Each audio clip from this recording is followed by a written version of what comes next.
Okay, welcome back. So we're going to look at another element of fractions and how we represent fractions. One of the ways we represent a fraction of something is using a number line. Now, a number line is basically just a line where larger digits, the larger the number is, it goes to the right, and the more negative or lower a number is, it goes to the left. Alright? When we're not involving negative numbers, we can start this at 0, and then we'll get progressively larger. Okay, so as we move further and further to the right, the numbers will get larger, and if we travel to the left, the numbers get smaller. So when we want to represent a fraction as on a number line, we really need to look at the denominator. Now, the denominator here is 6 across every single one.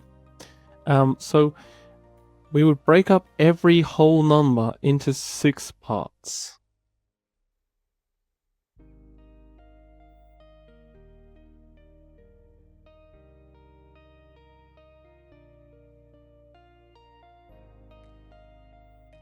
Okay, so as you can see, we go 1, 2, 3, 4, 5, and 6. And we do this all the way through. And the reason we do this is now we can look at the numerator. So the first one is 4 groups of 6, or 4 6. So we go from 0, we go 1, 2, 3, 4. So this point here would represent 4 of 6, okay? And this here, 8, we could go from 6. This is also 1 whole, is another way of writing 6 out of 6. So 6 groups of 6 will be a whole number, alright? Will equal 1. And for 2, it would be 12 out of 6. And for 3, it would be 18 out of 6, right? Remembering that a fraction is essentially a division problem. If you solved 18 divided by 6, you would get 3. If you solved 12 divided by 6, you would get 2, and so on. So for the next one, it's 8 out of 6. So we're starting at 6 out of 6 here, 7 out of 6, and 8 out of 6 is right here. Alright, the next one we're looking at is 10. So if this is 12, then this is 11, and this is 10.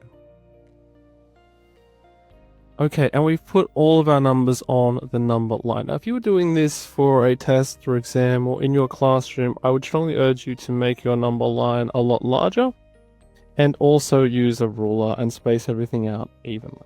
But because we're just doing this conceptually, it's fine to leave it like this for now.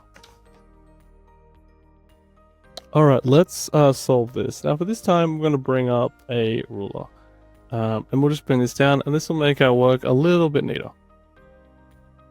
Alright, so let's just put in our number line, and then at the end of each number line we do need to have a little arrow suggesting that these values continue over time. Now because we're starting off not doing negative numbers, we can start off on the far side with 0, and then we just need to move through how many we think we need. So let's just do a couple. 1, 2, and 3. Okay, now let's start looking at our denominator. So for each of these, our denominator, or the bottom number of the fraction, is 4, which means we're going to break up each one of these segments between 0 and 1, 1 and 2, 2 and 3 into 4 little sub areas. 1, 2, 3, and 1, and 2, and 3, and 1, and 2, and 3, and so on.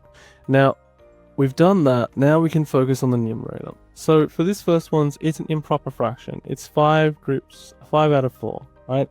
So when we put this in, it may be helpful also to put in what this will be, what a whole number will be represented as a fraction. So for a whole number of 1 out of 4, it's going to be 4 groups of 4. For 2, it'll be double, 8 groups of 4, and for 3, it'll be triple, 12 over 4. Okay? So now we have that, we know that 5 groups of 4 is going to be to the right of 4 over 4. So it's going to be here. And we can count that back from the start. We can go 1, 2, 3, 4, and 5. This is 5 groups of 4. Okay, 7 groups of 4. Well, this is 6, this is 7 is here, and then 11 groups of 4. So this is 12, so I just need to go 1 back. 11 out of 4. Okay? Now, when you're doing this, the whole point is to realize that a fractional number is essentially a real number. It's just a division problem hasn't been solved. And there is an order to them on which fractions are larger and which fractions are smaller. So in this case, the smallest fraction we have from our 3 is 5 groups of 4, and the largest we have is 11 groups of 4. You will get some questions that ask you to order fractions from smallest to largest. So just remember that you can use a number line to help you do this. Right, that's it for me today. I hope this was helpful, and I will see you in the next video.